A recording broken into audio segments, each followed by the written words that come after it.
Sleek, black, and rarely seen, submarines are the ultimate killing machine. Prowling the depths, their torpedoes can threaten any ship at sea, their missiles, any city on land. Until recently, almost nobody knew the hidden history of their tragedies and triumphs.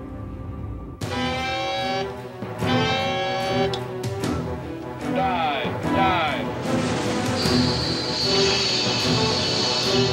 Excess of 20,000 yards controlling right. For 40 years, sub-crews lived on the front lines of the Cold War. Day in, day out, they practiced launching the missiles that could unleash Armageddon. Weapons con, you have permission to fire. Initiating fire. Initiating fire.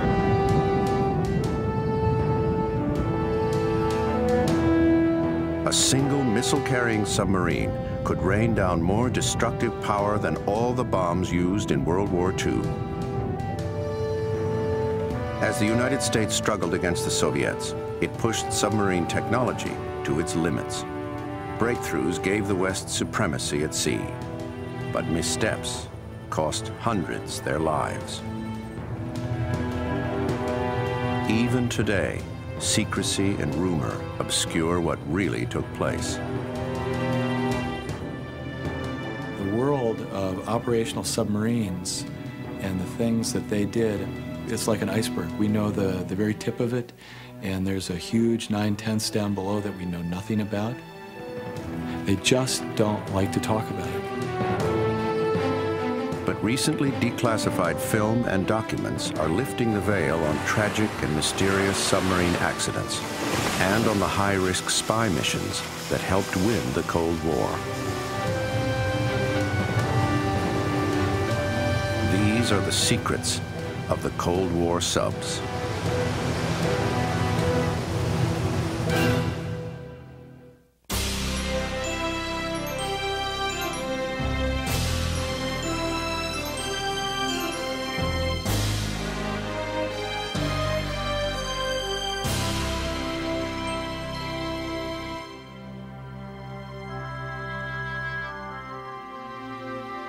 Major funding for NOVA is provided by the Park Foundation, dedicated to education and quality television.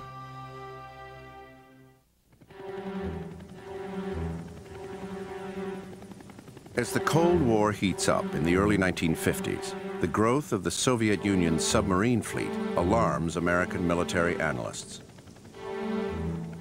At the height, they must have had 500 submarines in service. At the best, we have about 130 submarines in service, 150, some number like that. And the way that we make up for the lack of numbers is much better technology. We push the technology as hard as we can.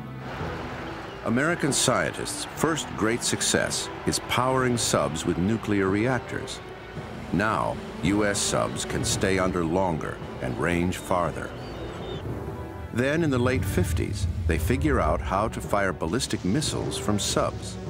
This gives the U.S. a huge advantage in the Cold War. A missile hidden in the deep ocean on a submarine is virtually unstoppable. But in short order, the Soviets are doing the same.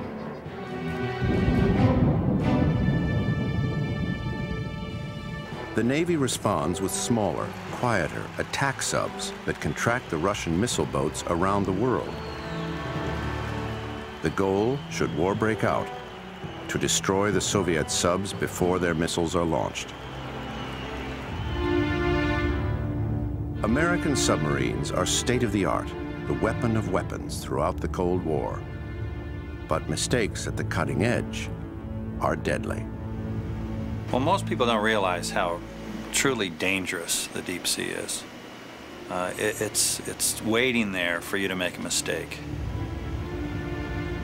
When you make a deep dive, you can feel squeaks and moans. You can see things start to pop, water starts to come out. I mean, you're right on the edge, and if you make the slightest mistake when at the edge, it'll kill you. That was made painfully clear in 1963.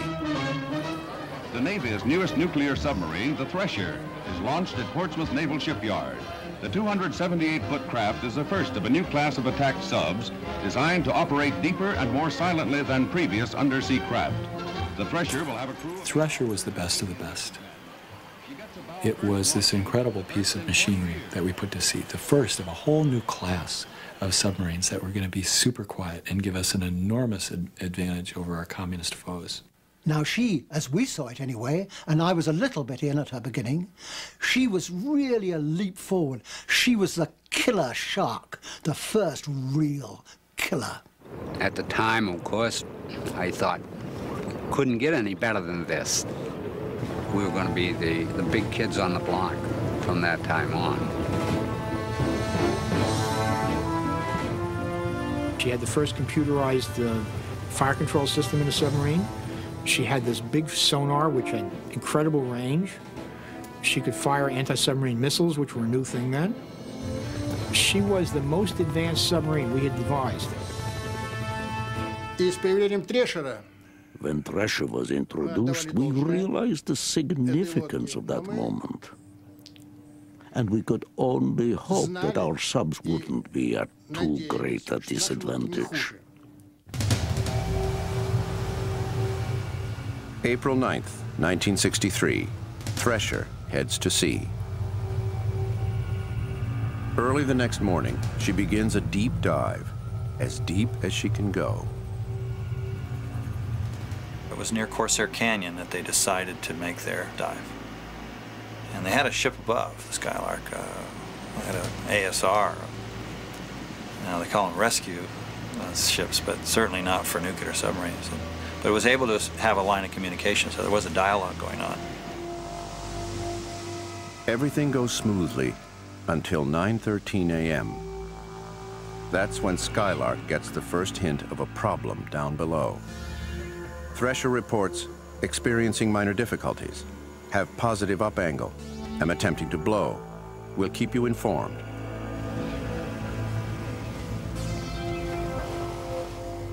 Three minutes later, there's a second transmission, garbled and unintelligible.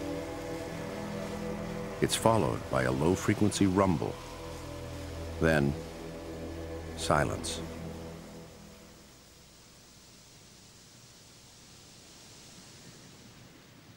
On the surface, there's no sign of trouble. But as the minutes pass, fear takes hold. Will the 129 men on board Thresher ever see sunlight again?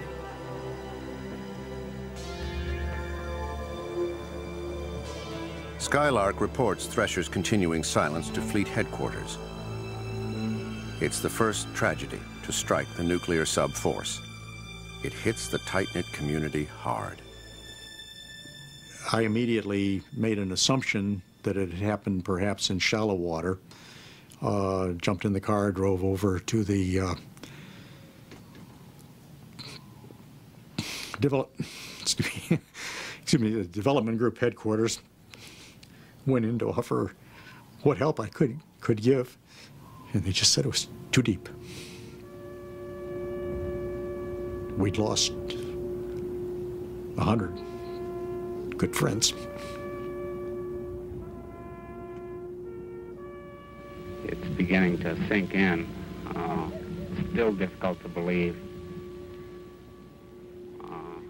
Ray McCool had left Thresher just moments before her departure because of a family emergency.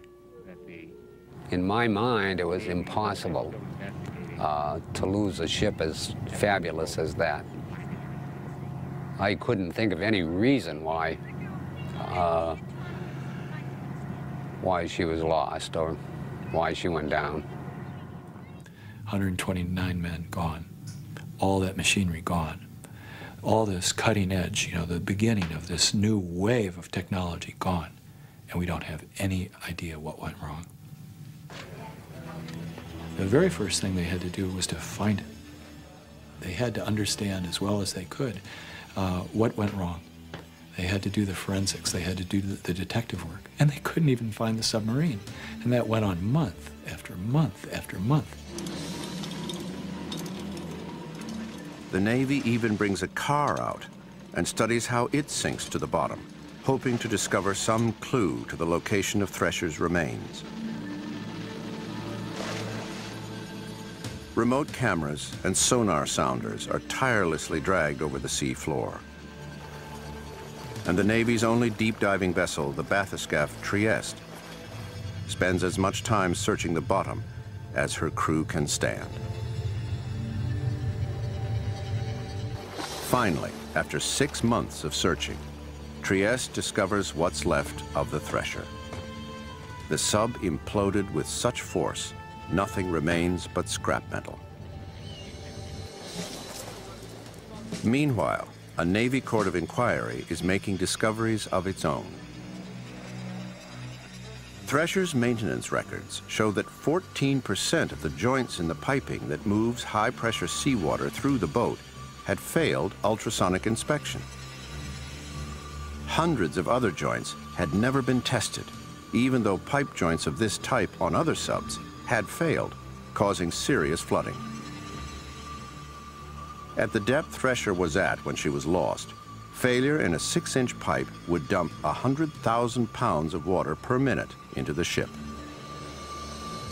Thresher's last telephone transmission gave the court vital clues as it painstakingly reconstructed what had most likely happened.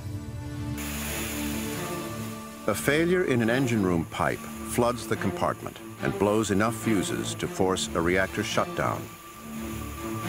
On battery power alone, Thresher does not have enough power to reach the surface. Now, normally when you're at depth like that, you drive your way out of problems.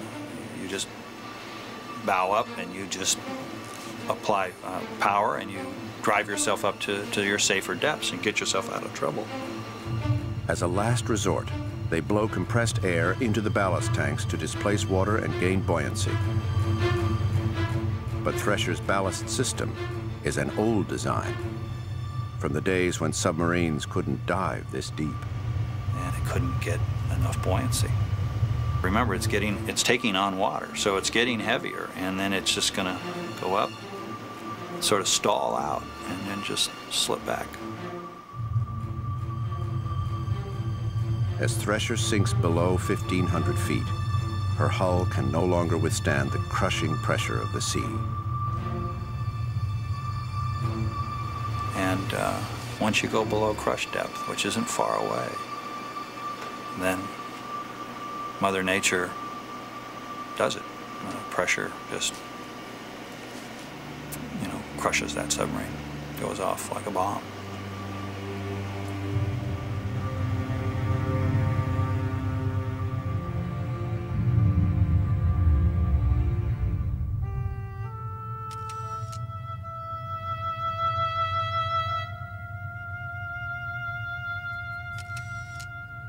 Scattered fragments of twisted metal are all that remain of Thresher, the greatest submarine of her day. This footage was shot in the 1980s by Bob Ballard as part of a classified Navy effort to survey the debris. His cover story was his search for the Titanic. Coming in on the Thresher for the first time, it was eerie. It was very much like going to a battlefield or going to Pearl Harbor. Something horrible happened here, and a lot of people died. And you sense that. 129 men, casualties of the Cold War. The Navy Court of Inquiry concludes that in trying to rush Thresher's exciting new technologies to sea, the Navy made mistakes in design and construction. The Navy vows it will never happen again. But 5 years later, in the spring of 1968, tragedy strikes once more. This time to a submarine headed home from the Mediterranean.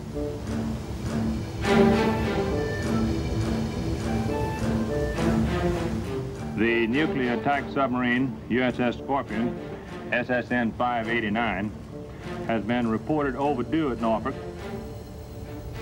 The submarine was scheduled to return to Norfolk at 1 p.m. today at the conclusion of a routine extended training operation with an all-out air, surface, and subsurface search is currently underway in the entire Atlantic Command. Scorpion, with her crew of 99 officers and men, had simply vanished in the vastness of the Atlantic.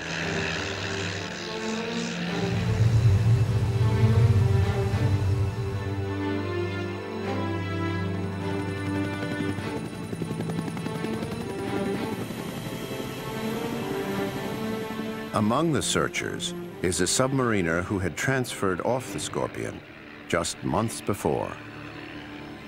I think deep inside that I knew it was futile.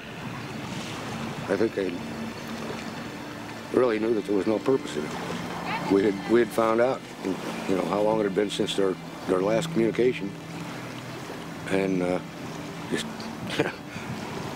figured something had to have happened. You know. Yeah. Hope springs eternal, right? Give me a minute, will you?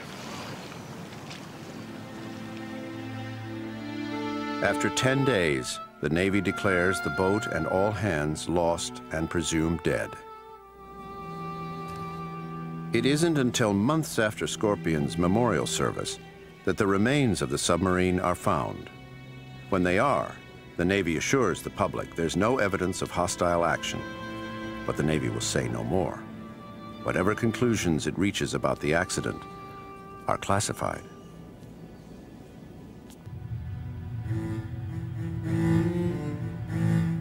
Scorpion lies 10,000 feet below the surface of the Atlantic. Bob Ballard uses this mini-sub to photograph the boat's remains in the mid-1980s. Unlike Thresher, Scorpion remains largely intact. She must have been partially flooded before she reached crush depth. This was Scorpion's tower, or sail. It was ripped completely off the boat. The extreme water pressure broke off the entire tail end of the sub and rammed it into the section in front of it, like a collapsing telescope.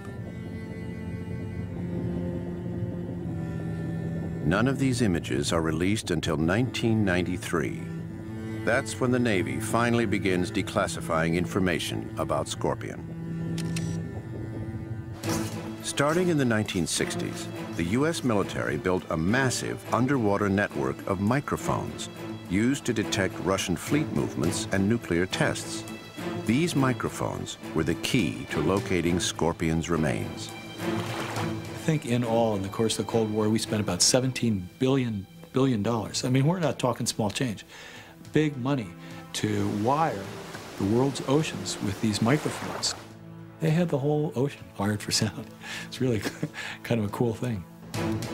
Technicians were trained to interpret squiggly lines like these as the distinct sounds of ships, whales, undersea volcanoes, and submarines. An unexplained underwater explosion is found by a team of specialists headed by Navy scientist John Craven.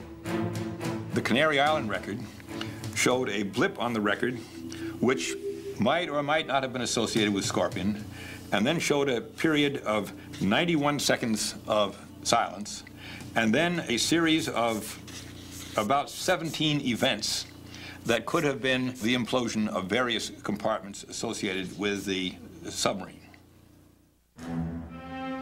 When the same pattern is found on recordings from 2 microphones in the ocean off Newfoundland, 3,000 miles away, it's possible to triangulate where the explosions occurred. But if they happened on Scorpion, there's a new mystery to solve. What we expected was that if the submarine were moving on a track, that the first sound would occur at this point, and that the next sound would come ahead of this point, heading more home toward Norfolk, and the third sound would come this way, heading more toward Norfolk, and so on and so forth. But we discovered to our shock and surprise that the sounds were going in the wrong direction, as though the submarine had turned around and was heading back toward the Mediterranean. Had Scorpion turned around? And if so, why? The Navy has a possible explanation, but keeps it secret for 25 years. Finally, in 1993, the Navy releases its findings. The most likely scenario, the Navy believes, begins when stray electrical current activates an onboard torpedo. The captain orders an immediate 180-degree turn, which he expects will trigger a safety mechanism and disarm the torpedo. Then, the crew ejects the torpedo. But it doesn't disarm. The torpedo begins to search for a target. If no one else is around, and that torpedo begins to search and acquire, it's going to acquire you. They probably knew what was happening because they would have heard it coming, and they were a bit faster than the torpedo, so they would have had a chance, and I would imagine that they tried to outrun it.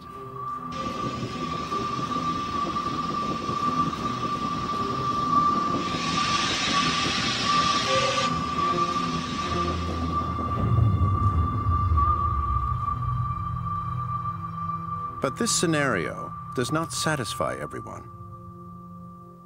As a young Navy lieutenant, Ross Saxon examined the Scorpion wreckage in the bathyscaphe Trieste. Now, I dove on the Scorpion, and I didn't see any evidence whatsoever that a torpedo sunk that ship. There wasn't anything on the hull structure that we could see that would suggest that. The shutter doors were shut on all the bow tubes. The submarine was broken up because of its trip to the bottom, but there wasn't any evidence that a torpedo sunk it. Dan Rogers doesn't believe the torpedo story either. He transferred off Scorpion just before her final voyage because he believed inadequate maintenance made the submarine unsafe.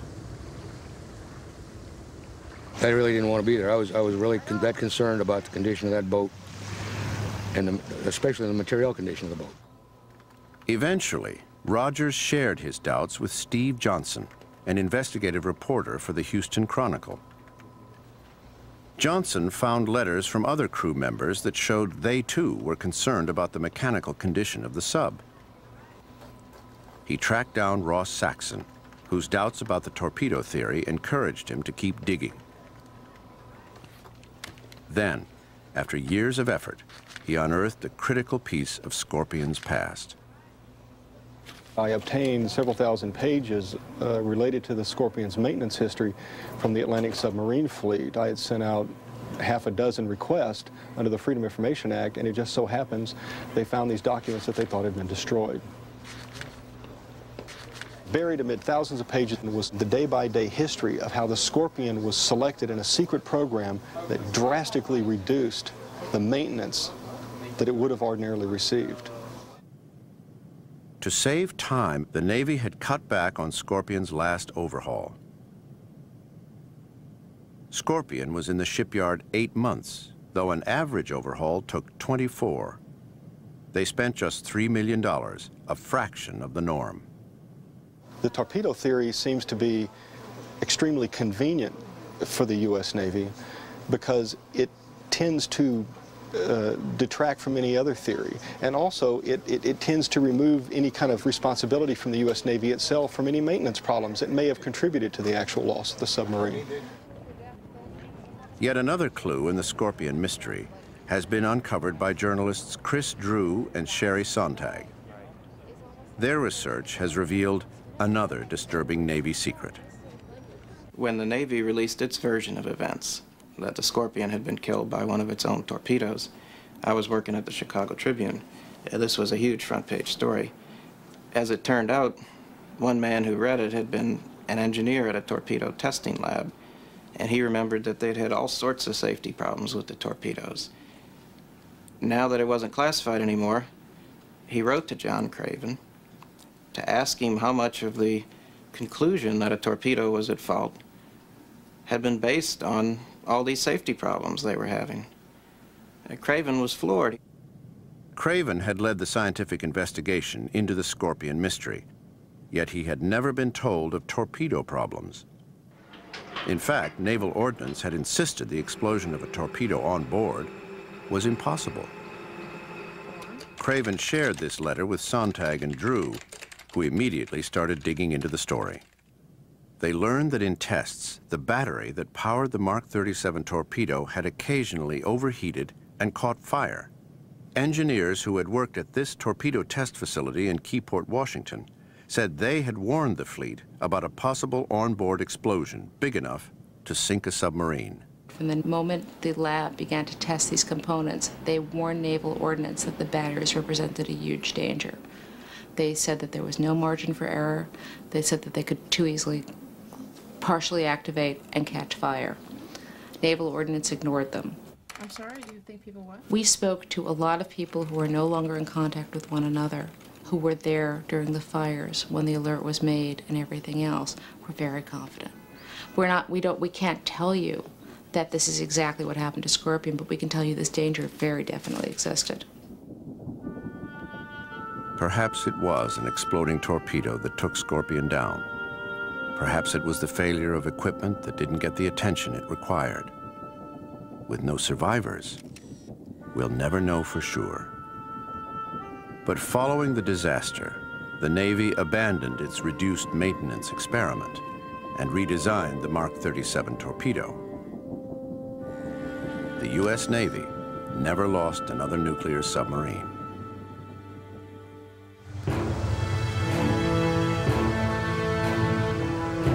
The Russians, on the other hand, struggling to match America's superior technology, lost at least 7 submarines. Each Soviet tragedy represented a potential intelligence goldmine for the West.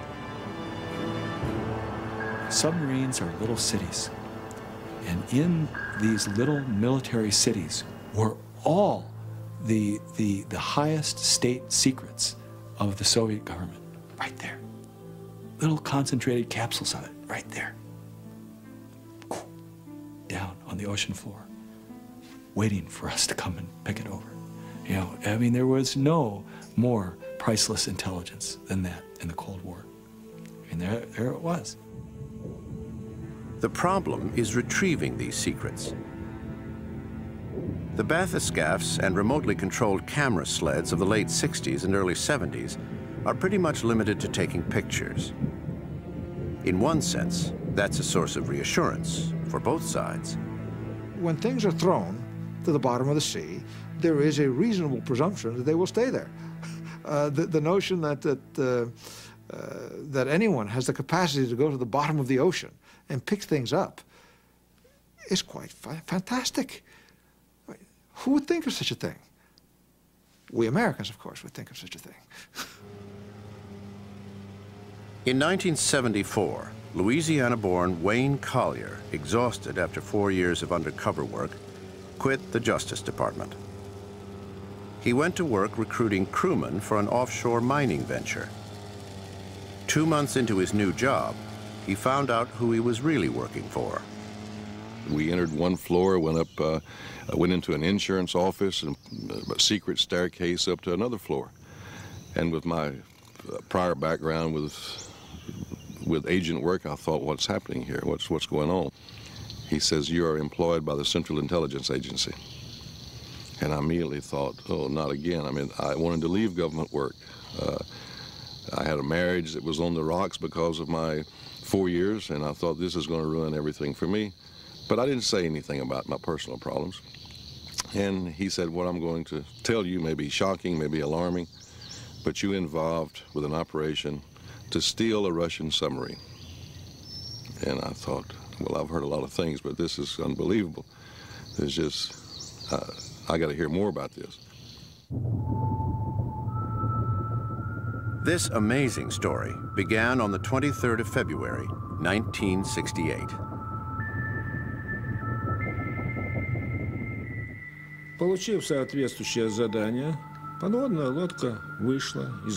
received an order and the sub left its base in the Northwest Pacific and began a very long journey to its patrol area. The sub is called K-129. It's carrying 3 nuclear missiles.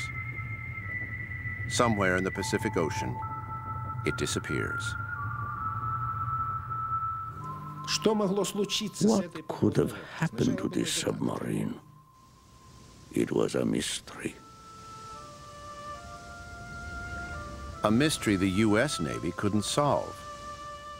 But thanks to its underwater microphones, the Navy did know where the submarine with its missiles, torpedoes, and code books now lay.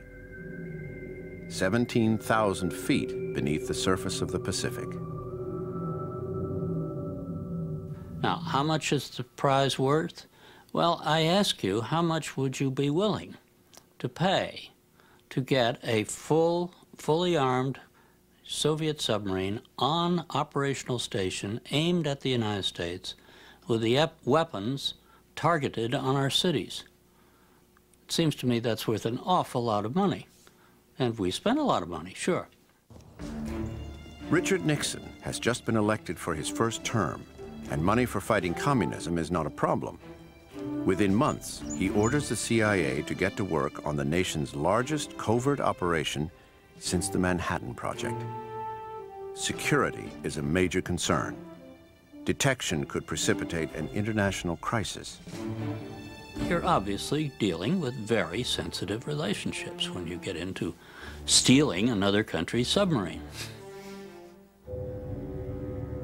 2 challenges are paramount. First, there is no known technology that can do the job. And second, the whole operation has to be kept hidden from both the Soviets and the American public. That requires finding a great cover story. And lo and behold, we found this wonderful example in Howard Hughes, who was secretive by nature. He'd been associated with sort of far-out ideas in the past with the snow goose and some other things, that nature, so he's absolutely perfect. And he agreed to be the cover. Hughes announces to the world he's going to build a magnificent ship that will collect the mineral riches lying on the ocean floor.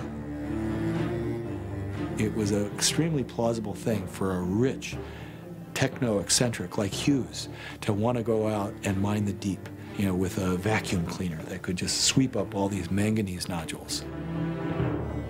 Even Nova gets swept up in the excitement and does an entire show on ocean mining. Corporations the world over, fearing they will be left out, begin building their own ships. It's a perfect cover for the centerpiece of the CIA's operation. Hughes calls his ship the Glomar Explorer.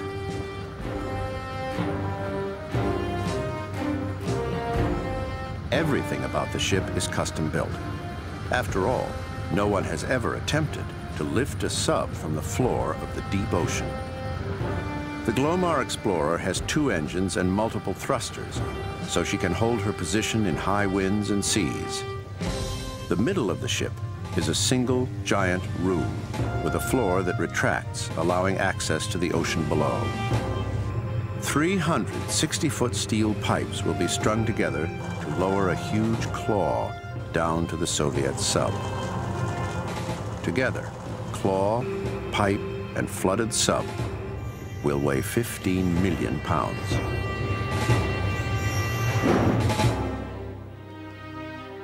The men who sign on as crew for the Glomar Explorer are fully aware of the risks they face, which range from being boarded by the Soviets to being contaminated with radioactivity.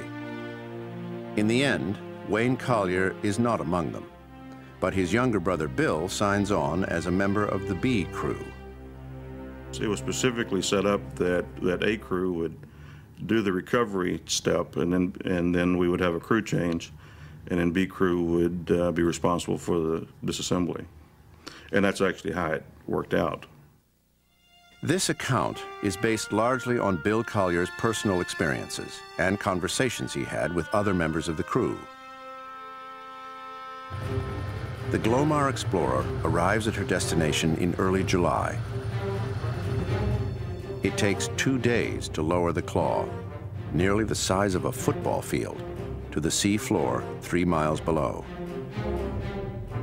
After what feels like an eternity, the cameras on the giant claw reveal the Soviet sub. It appears intact, except the rear engine compartment has broken off. A nuclear missile is visible in one of the tubes. The operators of the claw cautiously maneuver in for the grab. But when they close the claw, its arms strike hard on the bottom. Unwilling to lose the time it would take to check for damage, they try again.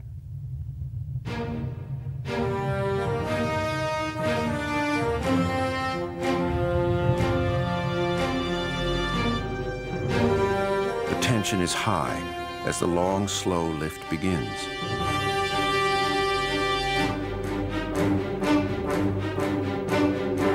Almost halfway up, 3 of the arms on the giant claw give way. K-129 slips,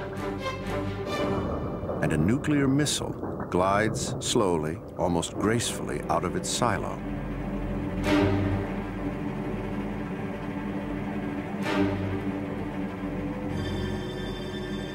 It will be traveling 80 miles per hour when it hits the ocean floor. Before it does, K-129 breaks apart. The minutes tick by slowly. There is no nuclear explosion. Only a 38-foot section makes it to Glomar Explorer's giant recovery room. There are no code books or missiles. There are body parts. During the disassembly, we would find fingers, pieces of scalp, bones, but everybody looked at it quite solemnly and protected it as that.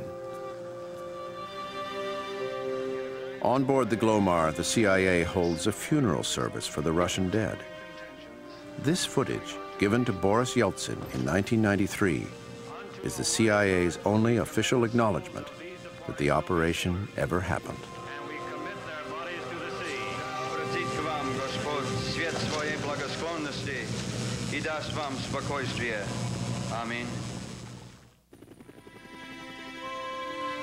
As Glomar heads home, plans are made to return the following summer. Before that can happen, the press discovers the true mission of Howard Hughes's mining ship.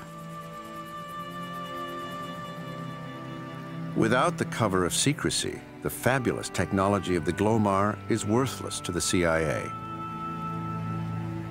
The world's most sophisticated ocean mining vessel spends the next 25 years in the Navy's mothball fleet. The investment made in this single operation speaks volumes about how threatening Soviet subs were to the West. But in the end, it wasn't big operations like this that provided the most valuable intelligence. That was gathered by American submarines themselves. Every American submarine, at one time or another, was engaged in spying. I would be sent out for 2 months with an operation order, giving me a large piece of territory in a very hot spot, and basically with instructions to find out what I could. This could mean listening to Soviet fleet radio transmissions or watching and photographing Soviet naval exercises. It could mean getting close enough to a Soviet missile sub to record in detail all the noises it makes.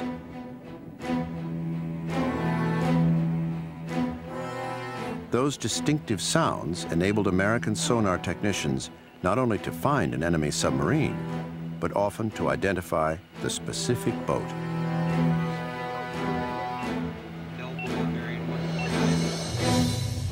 When they sent their submarines out on patrol, we would try to latch on, follow them, make sure we knew what their patterns were.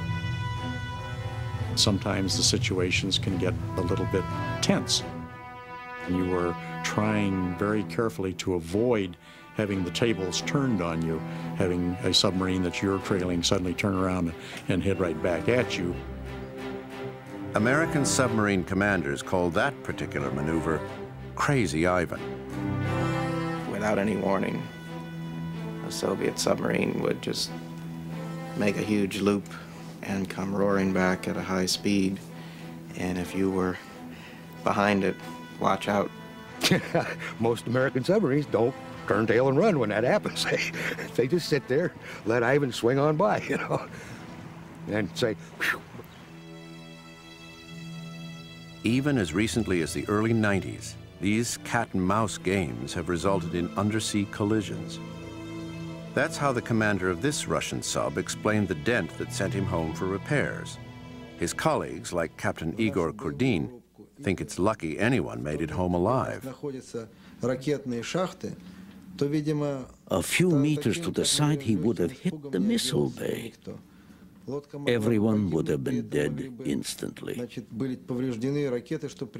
could have been a huge explosion, nuclear warheads destroyed. It could have been an awful catastrophe, worse than Chernobyl. There were other potential risks as well. On one occasion, while observing Soviet naval exercises, Dan Rogers' sub found itself in the path of a Soviet torpedo. We were just sitting around collecting telemetric data, in other words, listening, learning what we could of their operation and what they were doing.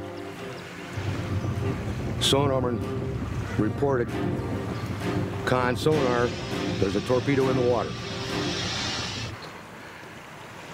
And I looked over at the other two watchstanders. And I thought I was scared. I don't feel like I looked like they did, but I thought I was scared. Those guys looked like ghosts.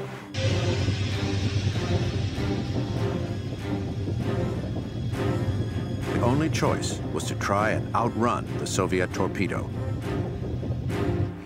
There isn't another damn thing you can do once you get past that point, except ride the boat. In this case, that was enough. Sub-commanders like Whitey Mack knew the risks of getting in close. They also knew the rewards. In 1969, Mack slipped in behind the newest Soviet missile sub and followed its every move for 47 straight days.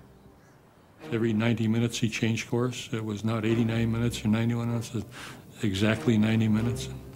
And that's the longest I slept for the whole time. He'd go up, well, we'd come up, he'd come down, we'd go down. And sometimes it got pretty deep. We just did the merry old dance, you know, the two 6,000-ton ships circling each other. I think that probably the most important things that we came back were that we had an idea of where he was operating, the method of his operations. We think we had a better handle on the range of his tactical missiles. We could actually separate the different officers of the deck. We knew which guy had the deck, just the way he handled the ship, the way things ran. You learn a lot about it. You know, when you live next door to somebody, you learn a lot about them. And we did, and we brought a lot of information back. This business of surveillance against the Russians and finding out what they were doing, it was just like cowboys and Indians. And latterly, as it got more sophisticated, it was a bit more like three-dimensional chess, but with that added spur to it, knowing that somebody might be nudging up your backside any minute and really being quite nasty about it. Sometimes, spying on the other side led submarines into places they weren't supposed to be, a fact both sides, to this day, officially deny. Я вам только одно скажу, что наши подводные лодки Our submarines, diesel and nuclear, never entered American territorial waters. We had a strict order not to come closer than 50 miles. The orders were quite clear: thou shalt not trespass. And were those orders ever trespassed themselves? I can't answer that question. I can't possibly. You might get somebody in the United States Navy to answer it. I don't know. I can't. I should just leave it, thou shalt not trespass, if I was you. And if somebody wants to give a nudge and a wink, well, that's up to them. But, Look, in the '60s, I was training with the SEALs. I was in the Navy. I was training with the SEALs, and some of my colleagues had been in the sewers of Hanoi, delivered by subs. They'd swum up the sewers.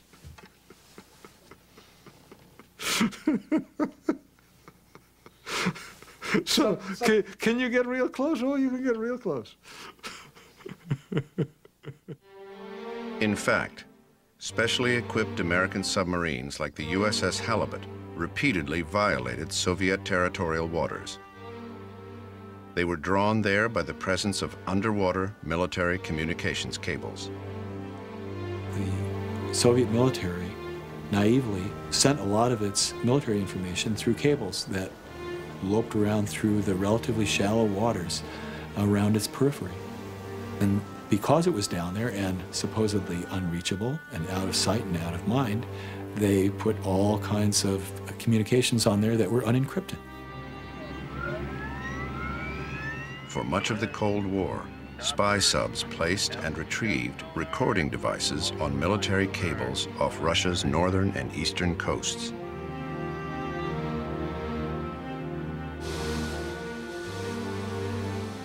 Much of the cost of developing the equipment that made this possible was hidden in the Navy's program to develop deep-sea rescue submarines, called DSRVs.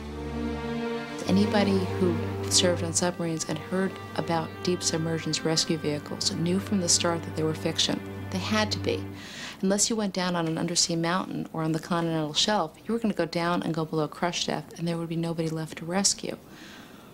But it provided the perfect cover story to create a whole other set of technology that was used for spying. That's where the money went. That's where the energy went. Some believe the rescue subs themselves were occasionally recruited for espionage. The DSRVs, as we know, took a long time to be built. They were Cadillacs that had every incredible bell and whistle that the Navy and its contractors could come up with, and they went deep. They're able to do all kinds of stuff, and probably many things we don't know anything about.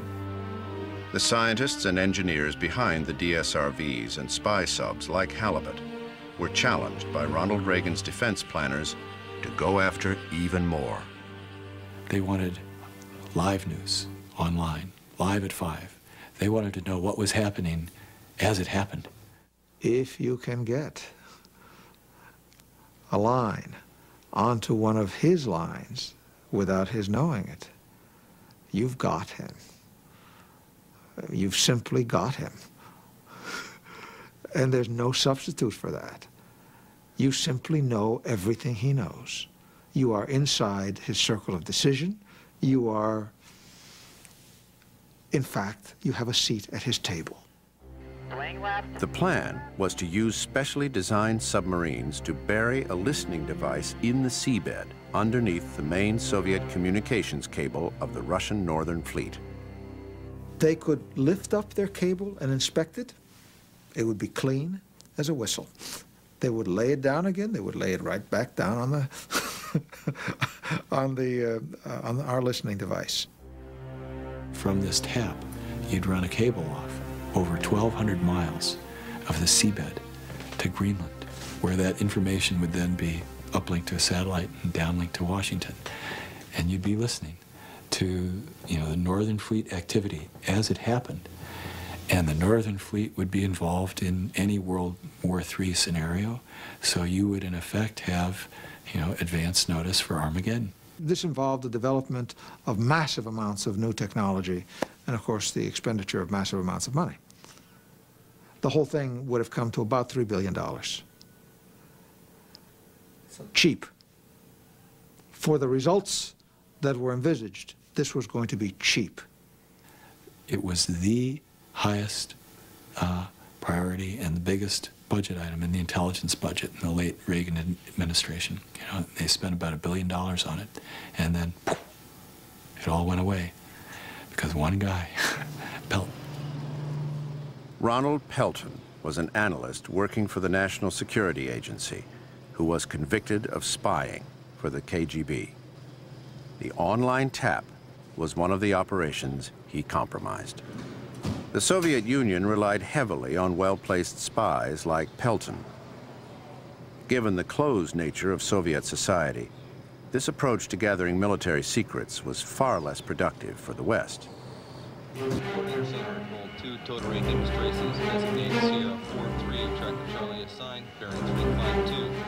What we did have was technology.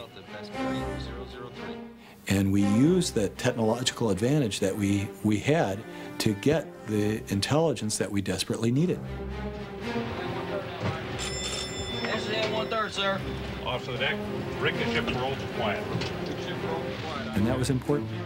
That gave us a lot of confidence.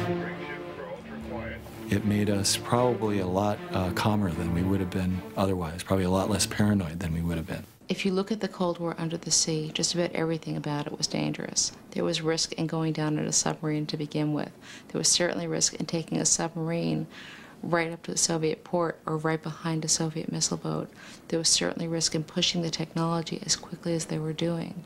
And often that risk didn't pay off. Often it did, however. And in the end, they didn't provoke the Soviets and start a war. In the end, they were able, through most of the Cold War, to keep track of the Soviet missile boats, which is exactly what they set out to do, to prevent that nuclear Pearl Harbor. They actually did a pretty good job. They were the weapon of weapons of the Cold War. And now, almost a decade after the end of that tense struggle, they still patrol the world's oceans. Their numbers, however, have been drastically reduced, and their 21st century role is a matter of debate, both in and out of the Navy. The job the submarine does will change, but the constant that it's very valuable to have this American thing that goes out somewhere, stays there, that they don't know about, that will remain. Whatever roles the submarine fulfills in the years to come, cutting-edge technology will inevitably be part of the picture. And when that new technology is taken to the depths of the sea, there will be danger. Lives will depend on what has been learned from the past.